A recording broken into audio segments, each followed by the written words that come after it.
Tawagan ko nga si Bes kasi sabay kami maligo kami ng dagat. Ba yan?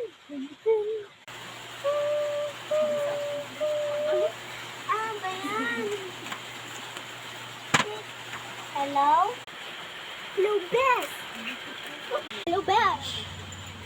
Pupunta tayo ng dagat. Tayo.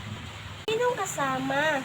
Pamilya ko. Bakit? Ano pa man? Kasi ito yung pinaka-best friend ko. Bakit? Nakakahiya naman, besh. Nandyan ang pamilya mo. Hayaan mo na. Punta ka sa street 1, 2, 3. Okay, bye! Okay, bye.